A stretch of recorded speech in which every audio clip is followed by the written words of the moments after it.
నమస్తే, నేను doctor Venkata Chaganti, president, university of applied Vedic sciences. ఈరోజు మనతో శ్రీనివాస్ రెడ్డి గారు ఉన్నారు. వారు సూర్యోపాసన చేస్తూ ఉంటారు. మన యూనివర్సిటీ స్టూడెంట్ కూడా.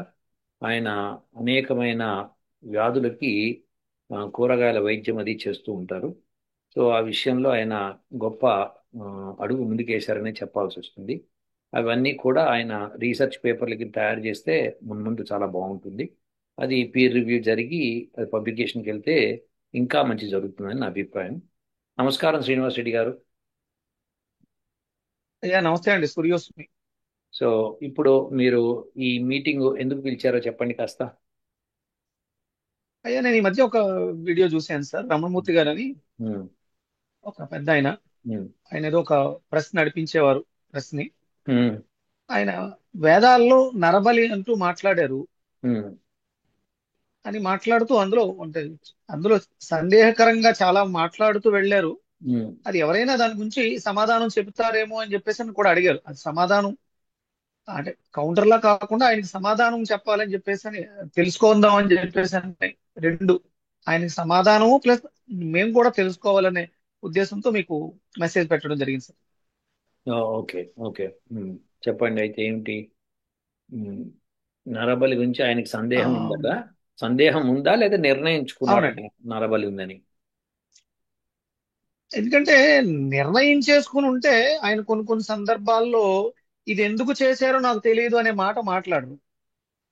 దానికి ఒక వీడియో చేశానండి నేను. అంటే చేసి ఆ, ఒక పిల్లవాడు ఆ, సునపహ సునహసేప అన్న పిల్లవాడిని నరబలికి సో తీసుకెళ్తున్నారు. ఆ సమయంలో విశ్వామిత్రుడు వాడు కలిసి ఆ పిల్లవాడిని చూసి ఒక మంత్రోపదేశం చేస్తాడు.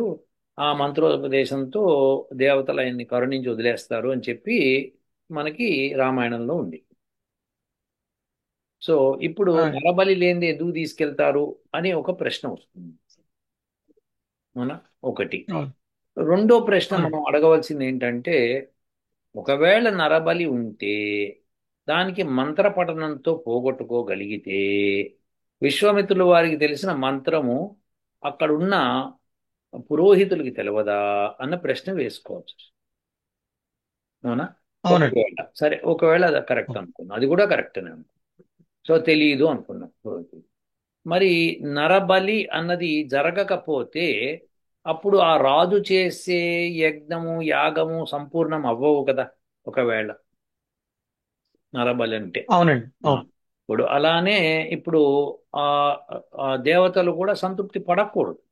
వాళ్ళు నరుణ్ణి బలిస్తేనే మేము సంతృప్తి పడతాము అనే మాట ఉంటే ఆ, అప్పుడు వాళ్ళు ఇంకా సాటిస్ఫై అవ్వకూడదు. వేరే దేనితోటి సాటిస్ఫై చేయలేం కదండి. యా. సో ఇప్పుడు ఇంకొక మాట ఏమొస్తుందంటే శ్రీనివాస్ రెడ్డి గారు, మీరు చెప్పండి. ఇప్పుడు వాళ్ళు ఆయన రమణమూర్తి చాలా దారుణంగా వేరే వేరే పుస్తకాల్లో ఇట్లుంది అని చెప్పుకుంటూ ఆయన గోవు మాంసము, ఆ గోవుని బలిచ్చారు, ఆ గోవు మాంసాన్ని బ్రాహ్మణులు తిన్నారు అని చెప్పి ఆయన చెప్పుకుంటూ వచ్చారు. అయితే ఇప్పుడు అవునండి. గోవు అవును. మాంసం తిన్నప్పుడు నరబలి ఇచ్చినప్పుడు నరమాంసం తిన్నారా? ఇది ప్రశ్న. ఆ, నరమాంసం తినేవాళ్ళని నరమాంస భక్షకులు అంటారు. సో అంతే నరమాంస కదండి. భక్షులకి మన శాస్త్రంలో బ్రహ్మాండమైన శిక్షలు ఉన్నాయి. సో దేర్ ఫోర్ అవునండి. ఎట్టి పరిస్థితుల్లోనూ అటువంటివి లేవు అని తెలుస్తాను. ఉండి ఉండుంటే, నరమాంస భక్షణం ఉండి ఉండుంటే ఈ పాటికి భూమి మీద నరమాంస భక్షకులు మాత్రమే మిగిలేవాళ్ళు.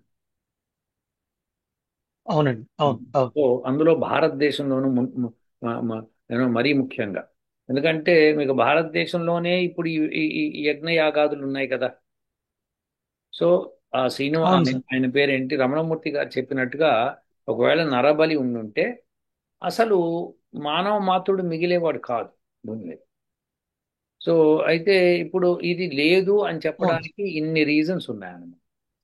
విశ్వామిత్రుల వారు ఒక మంత్రం పఠించు, ఈ మంత్రం పఠించుకుంటే చాలు నీకు దేవతలు నిన్ను వదిలిపెట్టేస్తారంటే నరమాంసానికి సంబంధించి ఏదైనా సరే ఇలా మంత్రం పఠించుకుంటే పోయేది కదా. సో పోయేది. అవునండి. యజ్ఞయాగాదులు అవును. యజ్ఞయాగాదులు చేసేటప్పుడు ఏ బలికైనా అదే వర్తిస్తుంది కదా. అవును సార్. నరుడికే తప్పినప్పుడు గోవులకి అశ్వాలకి తప్పవా అండి? అంతే కాబట్టి కదా సార్. అది ఇది ఏంటంటే ఒకప్పుడు కాలంలో ఎవరో ఒకళ్ళు దాన్ని కలుషితం చేయడానికి రాశారు. రాసిన దాన్ని పట్టుకొని మిగతా వాళ్ళు దాన్ని అలా ప్రొపగేట్ చేసుకుంటూ వెళ్ళి వాళ్ళ యొక్క కార్యాలు నెరవేర్చుకున్నారు కూడా. సో ఇది ఒకప్పటి సిస్టంలో అది లోపం వచ్చింది. ఇప్పుడు మనము లంచం తీసుకోకూడదు అని కాన్స్టిట్యూషన్ చెప్తుంది, లా చెప్తుంది. మరి ఇప్పుడు లంచం తీసుకునే వాళ్ళు లేరా? ఉన్నారు కదా సార్. అది అంటే ఏంటంటే వాడి లోపం అవుతుంది కానీ కాన్స్టిట్యూషన్ లోపము అని ఆ, లా లోపం అవ్వదు కదండి. అవునండి, అవును, అవును. కాబట్టి ఇప్పుడు ఎవడైతే రాశాడో దాన్ని ఇప్పుడు ఆయన డౌట్గా అన్నాడు కాబట్టి నాకు మీరేం చేస్తారంటే తర్వాత ఈమెయిల్ పెట్టండి ఏ మంత్రం గురించి మాట్లాడాడు ఏంటి అని పెడితే నేను దాన్ని రిఫర్ అయ్యి. చేసుకొని అది ఏమిటి అని తెలుసుకొని నేను దానికి అర్థంతో సహా నేను పెడతాను. ఓకేనండి. ఓ- okay sir, okay sir. So ఇప్పుడు శ్రీ రమణమూర్తి గారి కార్యక్రమం ఏంటంటే ఆయన ఆయన ఏదో సాధించాలని జీవితంలో ముందుకు వెళ్ళాడు. అది సాధనలో ఫెయిల్ అయ్యాడు ఆయన పాపం. దాంతో ఆయ్. ఆయన ఏదో రకంగా పాపులర్ అవ్వాలనే ప్రయత్నం చేశారు. ఇప్పుడు రాహుల్ అవునండి. గాంధీ ఒక కొత్త ఉద్యమం మొదలుపెట్టాడు. అదేంటంటే ఆ, మాకు ఓటర్ల లిస్టు మాకు ఇవ్వాలి ఎలక్షన్ కమిషన్ నుంచి. Election commission sir. సింపుల్ గా చెప్పింది ఎవరికైతే ఓటు హక్కు లేదనుకుంటున్నారో, ఎవరికైతే మేము ఇవ్వలేదనుకుంటున్నారో వాళ్ళ వివరాలు ఇవ్వండి, నిజంగానే మేము ఇవ్వకపోతే మేము వెళ్ళి ఇస్తాము అని చెప్తున్నారు. సార్. ఇప్పుడు ఏంటంటే ఆయన పాపులర్ అవ్వాలి, ఆయన గొడవ చేసుకోవాలి, ఆయన అక్కడి నుంచి ఇక్కడ దాకా రచ్చ చేయాలి, ఎక్కడికి వెళ్ళినా ఏదో ఒకటి మాట్లాడాలి. ఇదివరకు మన ఆర్మీ గురించి మాట్లాడాడు, ఎన్ని విమానాలు కూలిని ఎన్ని అయినాయి అని అడిగాడు, దాంతో రచ్చ అయింది. అవునండి, అవును. తర్వాత మొన్న ఆ, ఆయన చీఫ్ ఎయిర్ మార్షల్ గారు చెప్పేశారు మేము పాకిస్తాన్వి 5 విమానాలు కూల్చాము ఒక పెద్ద విమానం కూల్చామని స్పష్టంగా చేశారు. ట్రంప్ కూడా 5 విమానాలు కూల్ని అన్నాడు, ఎవరి కూల్ని అని చెప్పలేదు. చెప్పలేదు. అవునండి. చెప్పకపోతే ఇప్పుడు ఈయన ఎయిర్ చీఫ్ మార్షల్ దాన్ని క్లియర్ చేశారు. ఇప్పుడు రాహుల్ గాంధీ దాని గురించి ఏమంటాడు? ఆయన ఏంటి ఏదో ఒక కొర్రి పెట్టి ఏదో ఒక విధంగా నేను పాపులర్ అవ్వాలి, నేను నెక్స్ట్ ప్రైమ్ మినిస్టర్ అవ్వాలి. పాపం ఆయన ప్రయత్నం ఆయన చేస్తున్నాడు. తప్ప ఒప్ప అంటే అది ప్రజలకి తెలవాలి, ఎవరి అంతే. నిర్ణయం వాళ్ళు తీసుకుంటారు. కాబట్టి రమణమూర్తి కూడా ఏదో రకంగా నేను పాపులర్ అవ్వాలంటే హిందూ సమాజాన్ని కొట్టాలి తిట్టాలి అప్పుడు ఏమవుతుందని పాపులర్ అవుతుంది. ఎందుకంటే మాక్సిమం హిందూస్ ఉన్నారు కదా. అవునా? హిందూస్ అవునండి, అవును, ఉన్నారు, అవును. నరాలు చచ్చుబడి ఉన్నారు, వాళ్ళలో చైతన్యం లేదు. మేము లేదు. అవును. గుడికి వెళ్తాం, టెంకాయ ధన్ మనం కొడతాము, బస్ టెంకాయ పగలటం మా కోరికలు తీరటం రెండు ఒకేసారి జరుగుతుంది అన్న ఒక ఒక కాన్సెప్ట్ లో పాపం చాలా మంది ఉంటారు. సో అవును సార్. అలా ఉన్నప్పుడు ఇలాంటి వాళ్ళని మనం ఏం చేస్తాము ఆటోమేటిక్ గా ఏదో రకంగా బమ్మిని తిమ్మిని చేసి తిమ్మిని బమ్మిని చేసి ఏదో ఒకటి చేయొచ్చు. సో అలాంటివన్నీ జరుగుతున్నాయి శ్రీనివాస్ రెడ్డి గారు. దానికి ఈయన ఏం అంటే అండి చేశారు? ఇప్పుడు ఈయన చెప్పండి. అదే తిరుమల తిరుపతి దేవస్థానం వాళ్ళు ప్రచురించినటువంటి ఆ పుస్తకాలను ప్రామాణికంగా తీసుకుంటున్నారు ఆయన. ఇప్పుడు గమ్మత్ ఏంటంటే రంగాచారి గారు. ఇక కరెక్ట్, రంగాచారి గారు కాదు, అంతకంటే ముందర ఆయన పేరు ఏదో నరసింహ శాస్త్రి నరసింహ శర్మనో ఏదో ఉంది పేరు ఆయనది. సో ఆయన రాసింది ఆయన ఒడిస్సాలో ఉండగా రాశాడు. రాసిన దాన్ని ఆయన చనిపోయిన తర్వాత ఆ పుస్తకాలు వీళ్ళకి దొరికి వాళ్ళు పబ్లిష్ చేశారు. అయితే నాకు ఎంత సిగ్గు అనిపిస్తున్నదంటే తిరుమల తిరుపతి దేవస్థానం చూస్తుంటే, అరే మీ దగ్గర ఇప్పుడు ఎస్వి యూనివర్సిటీ అని ఉంది, శ్రీ వెంకటేశ్వర యూనివర్సిటీ, దానిలో సంస్కృతం అధ్యయనం చేసి పిహెచ్డి తీసుకునే వాళ్ళు ఉన్నారు. అలాంటప్పుడు వాళ్ళ చేత కూర్చోబెట్టి రాయించకూడదా? ఒక శాస్త్రార్థం అంతే చేసి కదండి. ఇటు కాశీ పండితులను పిలిపించి, ఇటు వేరే పండితులను పిలిపించి, మొత్తం దేశంలో ఉన్న పండితులను పిలిపించి నీ దగ్గర కోటాను కోట్ల యూనో ధనం ఉంది, ఆ ధనంతో మంచి పండితుల్ని ఇద్దరిద్దరు చొప్పునన్నా పిలిపించి కూర్చోపెట్టి శాస్త్రార్థం చేయించి దీనికి అర్థం ఇది చెప్పాలా, ఏది చెప్పాలి, ఎందుకు చెప్పాలి, ఎలా చెప్పాలి అని చెప్పి శాస్త్రార్థం చేయించి ఆ మంత్రానికి అర్థం రాయించడం ఎంత పెద్ద సమస్య అండి శ్రీనివాస్ రెడ్డి గారు. ఆ, కాదు కదా సార్. మరి అసలు వాళ్ళు వాళ్ళు మరి చేయాల్సిన బాధ్యత కూడా ఉందండి వాళ్ళు. బాగా ఆయనకి. చెప్పారు, బాధ్యత అది. అందుకే నేను సిగ్గుపడుతున్నా, వాళ్ళ బాధ్యత కూడా ఉండి కూడా వాళ్ళు చేయలేకపోతున్నారు. ఇది చాలా దయానీయమైన పరిస్థితి శ్రీనివాస్ రెడ్డి గారు. ఇప్పుడు అవునండి. అది ఇప్పుడు తిరుపతి దేవస్థానం వాళ్ళు పబ్లిష్ చేశారనగా అందరికీ అది స్టాండర్డ్ అవుతుందా? అవ్వకూడదు. ఏది ఆ, ఏదో శాస్త్రార్థం. వెంకటేశ్వర స్వామి వచ్చి స్టాంప్ వేసి ఇది నేను అథెంటికేషన్ ఇస్తున్నాను అన్నట్టుగానే మాట్లాడుతున్నారు అందరు. తప్పు కదా అది, తప్పు కదా అది. మరి అలాంటప్పుడు అక్కడ అదేండి అదే ఆవు నెయ్యి బదులు పంది కొవ్వు కలవదు కదా ఆ లడ్డూల్లో. కలవ అంతే అంటే కదా సార్. వాళ్ళకి ఆ నమ్మకం లేదు. డబ్బే పరమావధిగా నడుస్తోంది. ఇదివరకు తిరుపతి దేవస్థానం ఒకప్పుడు చాలా స్వచ్ఛతతో, చాలా నిబద్ధతతో, చాలా శ్రేష్టతతో, చాలా పద్ధతిగా నడిచేది. ఇప్పుడు ఎలా అవునండి. ఉంది? అవును. ఒక పద్ధతి లేదు, వావి లేదు, వరుస ఈ లేదు. డబ్బులు వస్తున్నాయా తీసుకో అంతే. అది అందుకని అలాంటివి చాలా దారుణమైన విషయము. యాక్చువల్గా తిరుపతి దేవస్థానానికి ఎన్ని కోట్ల ఆదాయం ఉందంటే వాళ్ళ సెల్ఫ్ గోశాల పెట్టుకోవచ్చు కదా. అవును సార్, అవును సార్. పెట్టుకుంటే బయట బాగుంటుంది. కొనాల్సిన అవసరం లేదు కదండి, అవన్నీ అక్కడ వాడేది ఆ, సో స్వామివారి అప్పుడు మీకు ప్రసాదానికి మంచి వాడేది. నెయ్యి దొరుకుతుంది, మంచి ఇది దొరుకుతుంది. కొన్ని వేల గోవుల్ని పెంచవచ్చు. మంచి అడవి ఉంది వాళ్ళకి. అడవిలో అవునండి. గోవుల్ని అవును. పెంచవచ్చు. అన్నీ నువ్వు బాధ్యతని కాంట్రాక్టర్కి ఇవ్వు, మంచి కాంట్రాక్టర్కి ఇవ్వు. ఆయనకి శిక్షింపబడతాడు తప్పు చేస్తే అని చెప్పు, వాళ్ళు తీసుకుంటారు. ఎంతమంది వీళ్ళు ఉన్నారు, గోపాలుడు ఉన్నారు, చక్కగా వాళ్ళు వచ్చి మేము చేస్తామని చెప్తారు. వాళ్ళు మంచి జీతం అది ఇచ్చి వసతి కల్పిస్తే వాళ్ళు చేస్తారు. చేసి తిరుమల సార్ వెంకటగిరి బ్రహ్మాండమైన ప్రసాదం అందిస్తారు. బోడంత నిరుద్యోగ సమస్య ఉంది సార్ ఇంత తీర్చచ్చు. యువతలో కూడా. అది అవును. తీర్చచ్చు వాళ్ళు. సో అది చెయ్యట్లేదు శ్రీనివాస్ రెడ్డి గారు. కాబట్టి ఇప్పుడు ఏదన్నా విషయము శాస్త్రార్థంతోనే బయటపడుతుంది. మన దేశంలో శాస్త్రార్థం కరువు అయింది. ఎందుకంటే వేదానికి విలువ లేదు.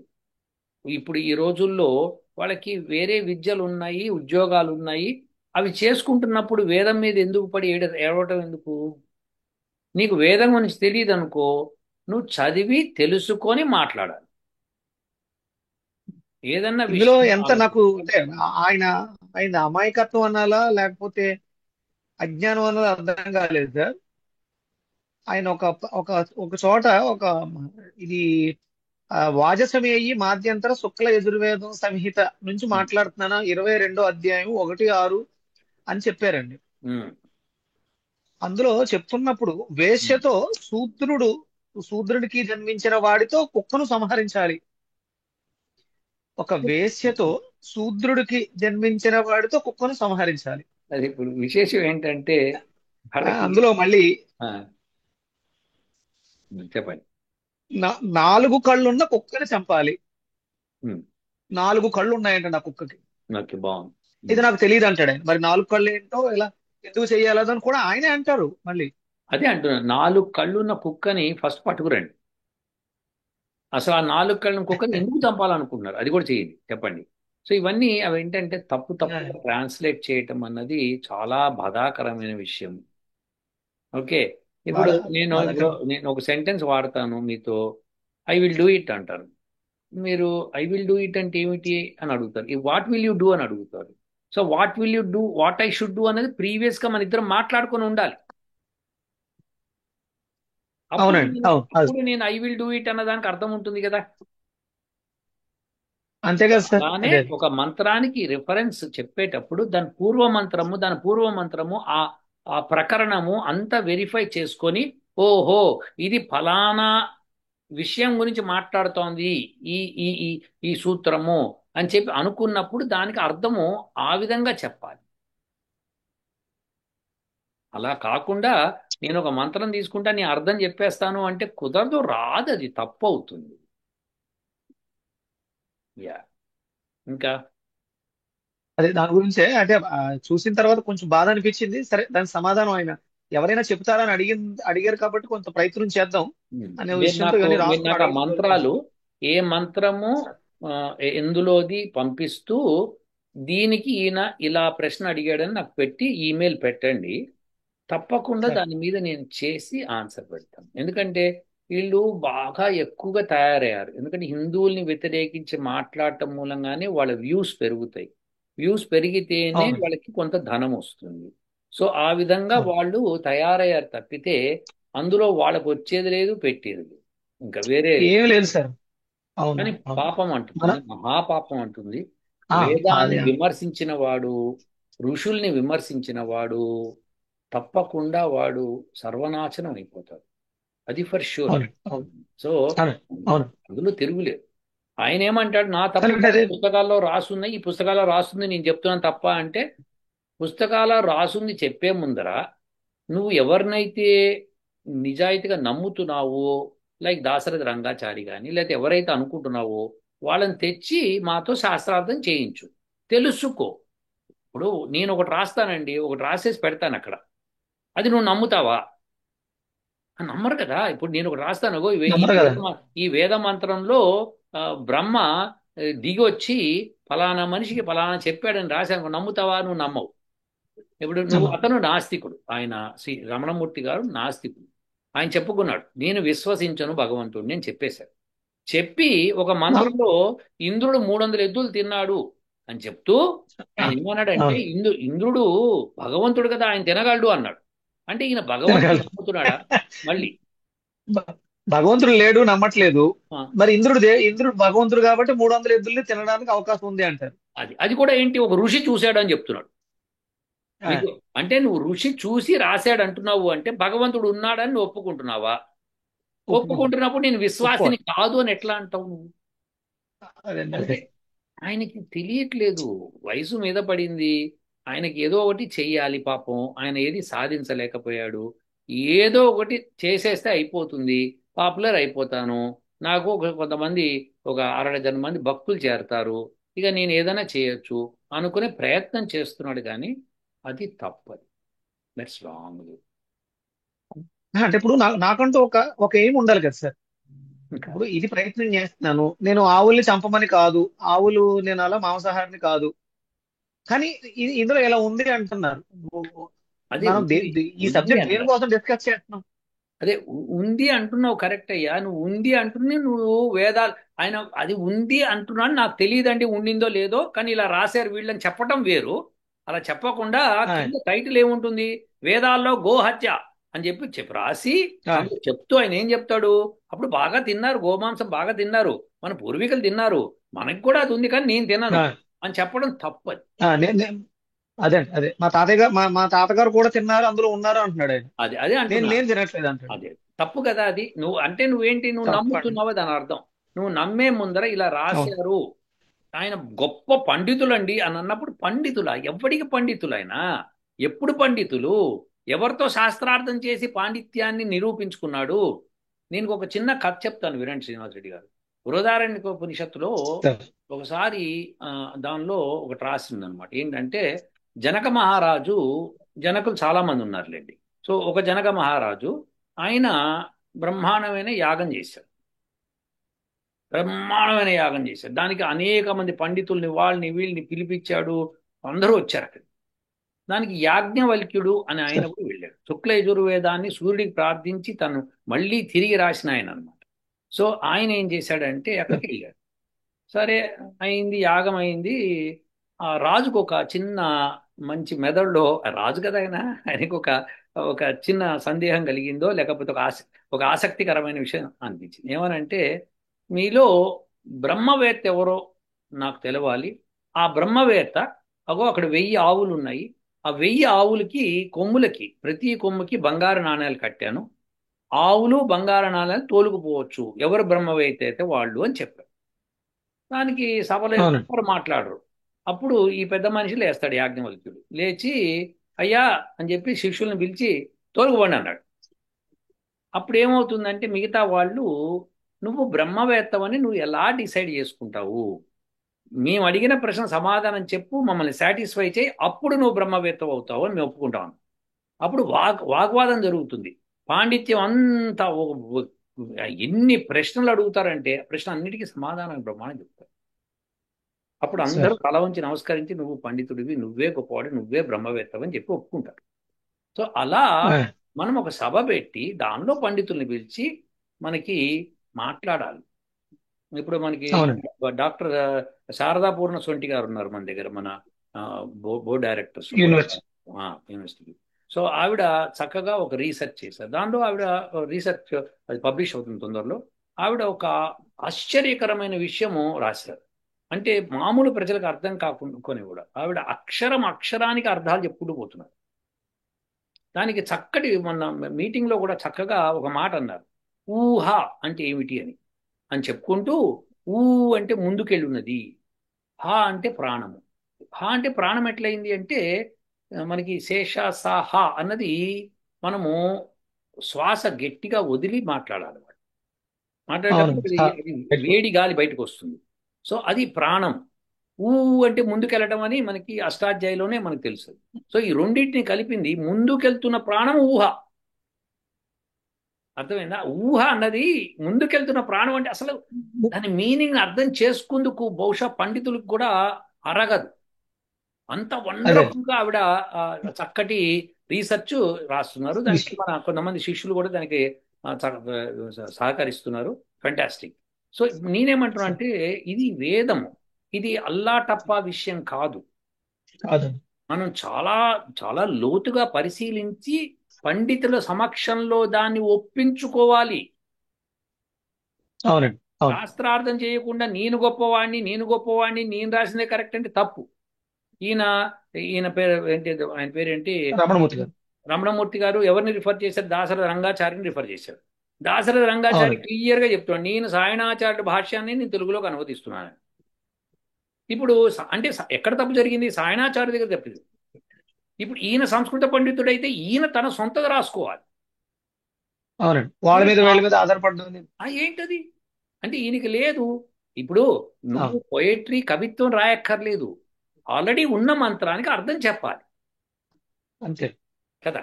సో అది చెప్పకుండా అంతే. నువ్వు దాన్ని పక్కన పడేస్తానంటే ఎట్లా కుదురుతుంది? అది సాయనాచార్యులు రాశాడు, సాయనాచార్యులు గొప్పవాడు అంటే నీ నమ్మకం అని. సాయనాచార్యులు గొప్పవాడు. నేను ఎప్పుడన్నా మహర్షి దయానంద సరస్వతి మహర్షి అని చెప్తాను. ఆయన రాసింది నేను చదువుతా, కానీ మంత్రార్థం చెప్పేటప్పుడు నా సొంతగా చెప్తాను. నేను అవి తీసుకోను. నేను అవి నేను తీసుకోరు. అవును. ఏదైతే అర్థం ఉందో అదే తీసుకుంటా. అంటే మహర్షి గారు తప్పు చెప్తారా అంటే తప్పు చెప్పరు. కానీ మహర్షి గారు చెప్పిన తర్వాత ఎంతమంది చేతులు పెట్టారో దానిలో నాకు తెలియదు. తెలియదు కదండి. అవునండి. ఎక్కడెక్కడ తప్పులు రాశారో తెలియదు. ఇప్పుడు మహర్షి గారు బతికుండగా సత్యార్థ ప్రకాశం వచ్చేసింది, పబ్లిష్ అయ్యి. కాబట్టి దానిలో తప్పులు ఉండడానికి ఛాన్స్ లేదు. కానీ అవునండి. ఋగ్వేద భాష్య భూమికి కూడా ఆయన బతికుండగానే వచ్చింది బయటికి.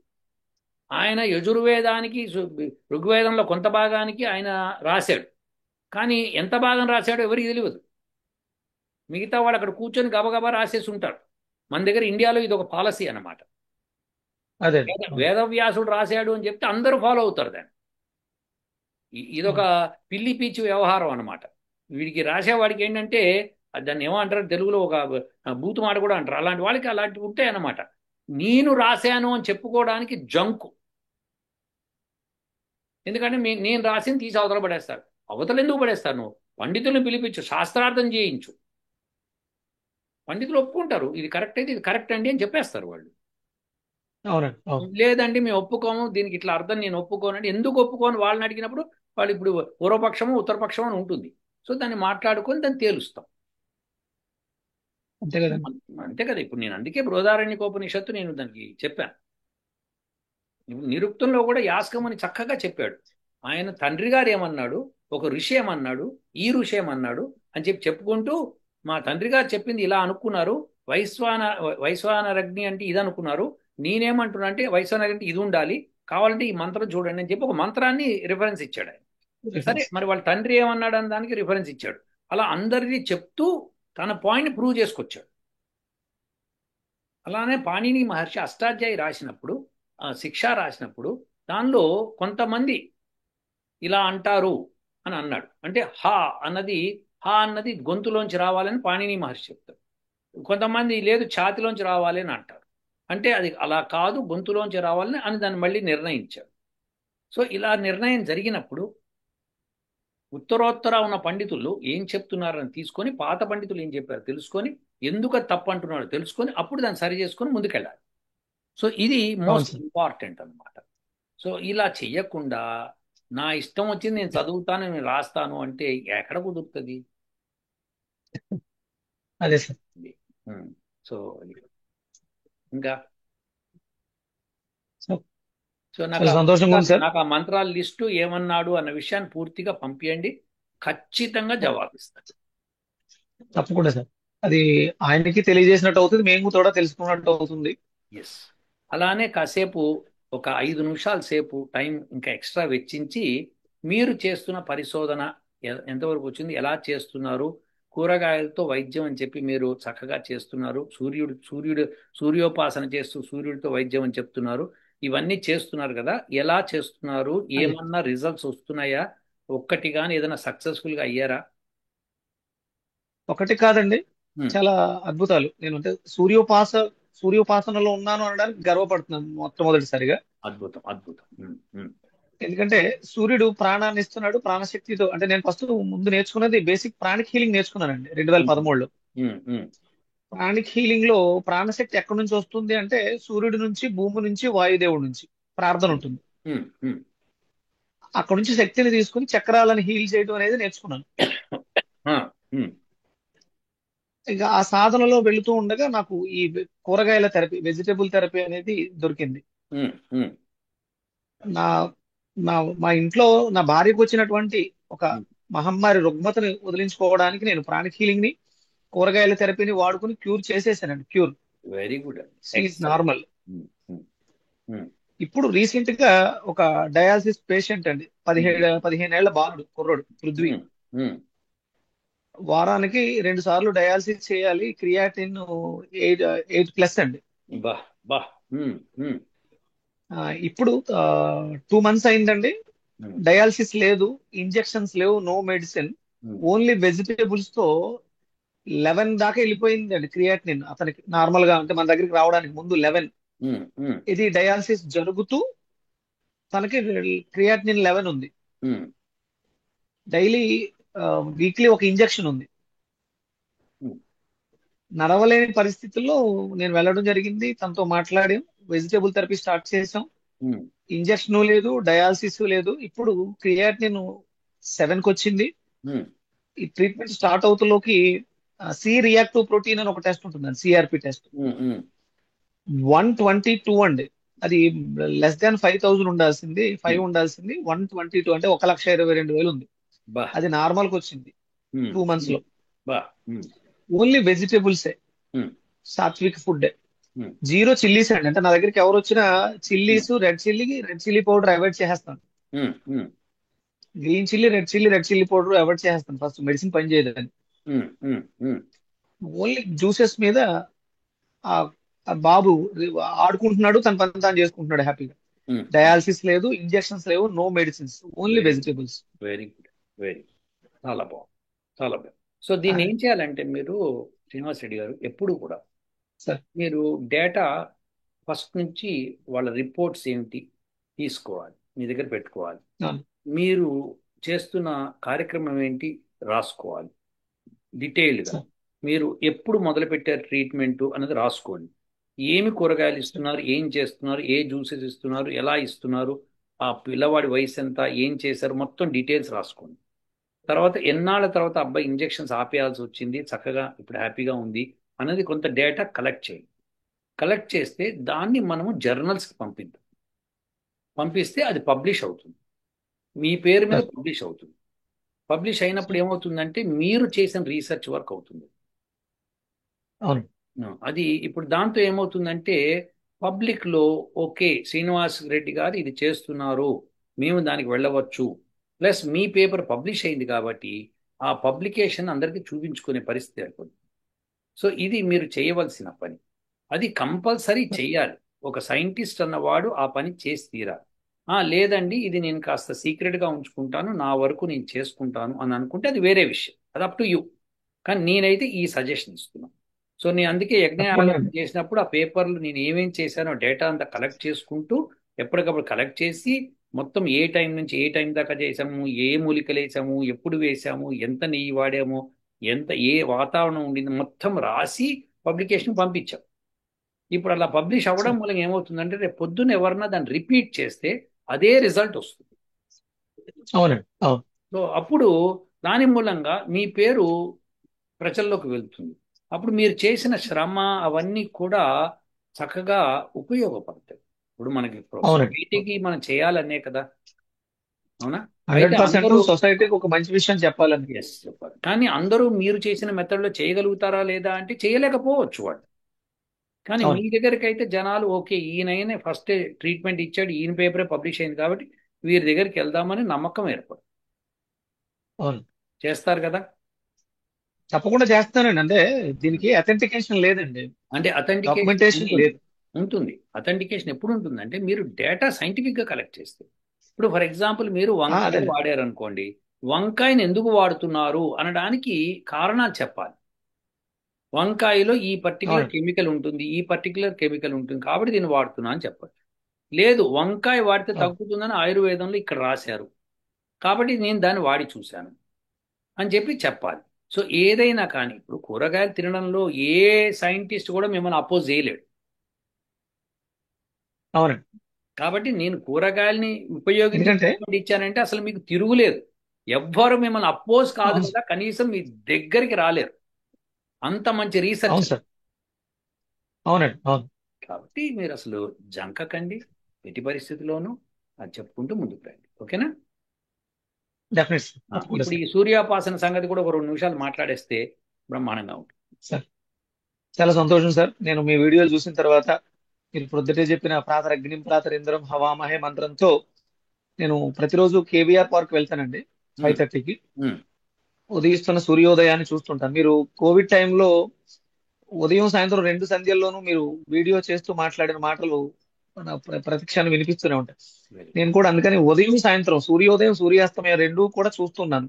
వా. ఆ చూస్తూ ఉండడంతో ఉమ్, నేను చేస్తున్నటువంటి నా దగ్గరకు వస్తున్నటువంటి వాళ్ళని నేను పేషెంట్లు అన్నంటే నా ఆత్మ బంధువులు అంటాను.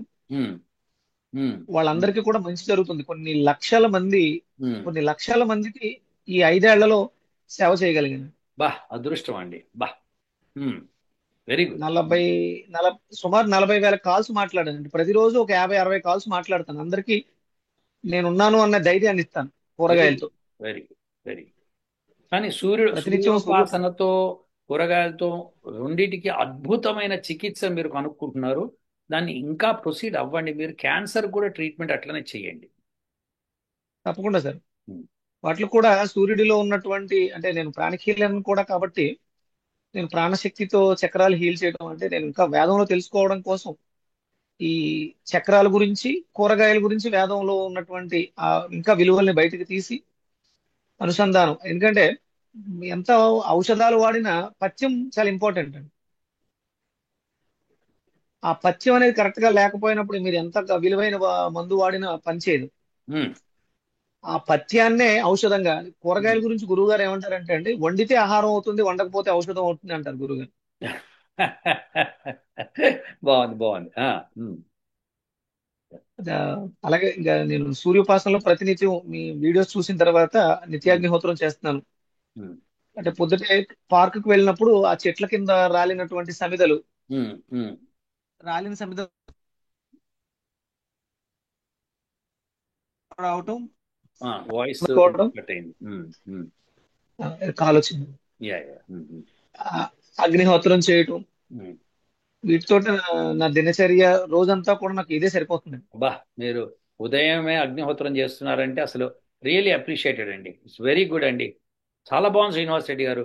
నాకు చాలా చాలా చాలా హ్యాపీ అనిపిస్తోంది. ఎందుకంటే ఒక్కళ్ళన్నా కూర్చొని ప్రతినిత్యము అగ్నిహోత్రం చేయటము, ఆ తర్వాతనే వేద విషయం మాట్లాడటం అంటే అది చాలా గొప్ప విషయం శ్రీనివాస్. అవును. వెరీ గుడ్, ఐఎమ్ నాకు రియల్లీ హ్యాపీ అబౌట్ ఇట్. మీరు చక్కగా యూనివర్సిటీలో ఎట్లనా మీరు స్టూడెంట్గా ఉన్నారు కాబట్టి నేర్చుకుంటున్నారు కాబట్టి అది నేర్చుకున్న తర్వాత మీకు అర్థమైపోతుంది. Definitely you'll be able to do much more అన్నమాట. చాలా మచ్ మోర్ అదే సార్. చేస్తారు తప్పకుండా. Thank you sir. Thank you sir. Wonderful. దీని గురించి మళ్ళీ ఒకసారి ప్రత్యేకమైన వీడియో చేద్దాం మీ సూర్యోపాసన గురించి, వాటి గురించి. మీరు కొన్ని కొన్ని సరే సార్. ఫోటోలు వీడియోలు చిన్న చిన్న పీసెస్ తీసి పెట్టుకోండి. మనం నెక్స్ట్ సరే. ఎపిసోడ్లో మాట్లాడదాం, ఓకేనండి. అయ్యే ధన్యవాదాలు. నమస్తే. సూర్యోస్. ఓ